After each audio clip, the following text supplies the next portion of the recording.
The Republic of Zimbabwe is a landlocked country located in the southern part of Africa, between the famous Zambezi and Limpopo rivers. The country shares borders with South Africa to the south, Botswana to the southwest, Zambia to the north, and Mozambique to the east.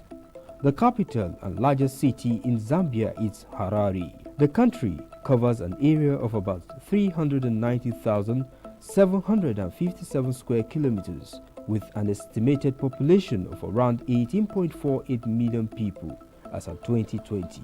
Since the 11th century, the region that is now Zimbabwe has been the site of several organized states and kingdoms.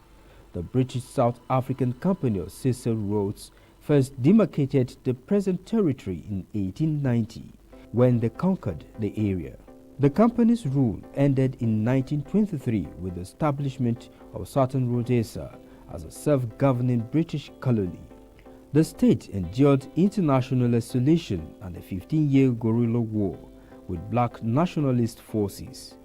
This culminated in a peace agreement that established a universal enfranchisement and the jury's sovereignty as Zimbabwe in April 1980, paving way for Robert Mugabe, who became the first Prime Minister of Zimbabwe in 1980.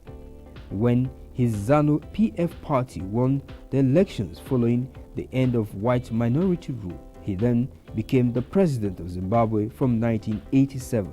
Under Mugabe's regime, the state security apparatus dominated the country and was said to be responsible for widespread human rights violations among other things, so much so that the country was suspended from the Commonwealth of Nations in 2002.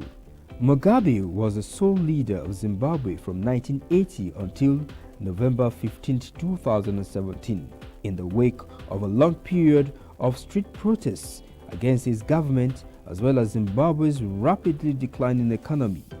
Mugabe was placed under house arrest by the country's national army in a coup d'etat, and he eventually resigned 6 days later.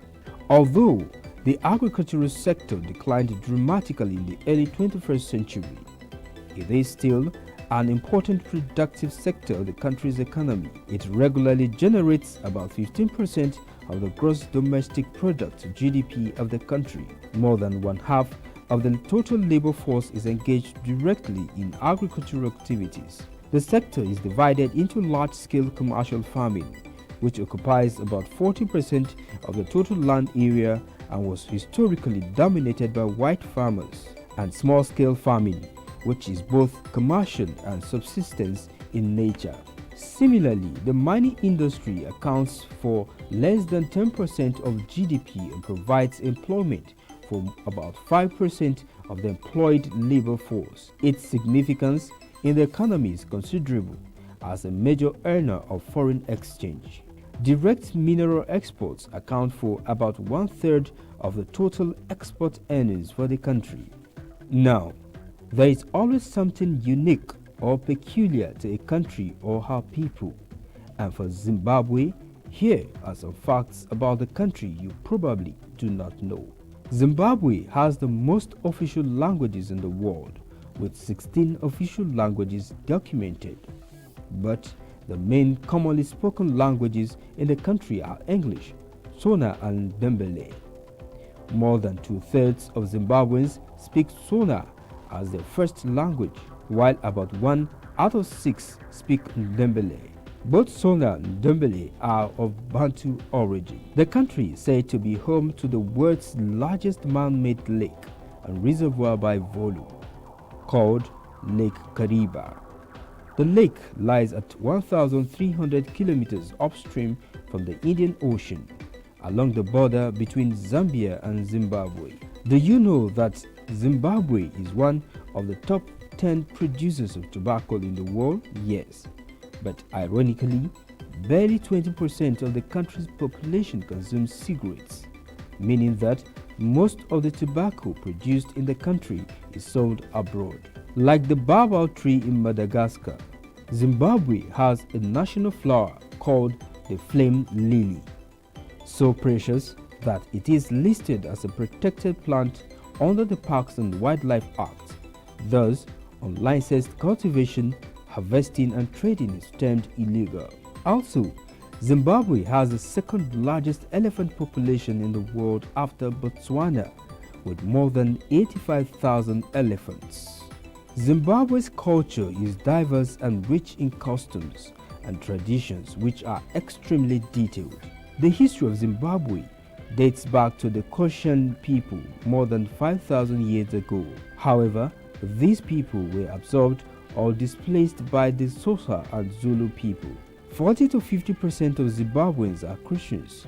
However, like most former European colonies, Christianity is often mixed with indigenous traditional beliefs. Besides Christianity, the Ngwari cult is the most practiced non-Christian religion, which involves ancestral worship and spiritual intercession. Ngwari is an unknown supreme being that communicates with humans through a cave-dwelling oracle known as the voice of Ngwari. Music has played a significant role in the history of Zimbabwe, from a vital role it plays in the traditional bira ceremony used to call on ancestral spirits, to protest songs during the struggle for independence. The Zimbabwean music is highly dependent on the use of instruments such as the mbira, ngoma drums and hoso. Music symbolizes more than a simple rhythm, as the folk and pop style music was used as a symbol of hope for Zimbabweans. Andimerure andilike nemakawati nditori mudaihadi zvaitombonetsa zvaitononotsa zvaitovhundutsa pachivhurumutsa vakambururutsa shiri takadzipotsa asi izvi ndakarinzwa richiti nyarara nyarara hauna kuraswa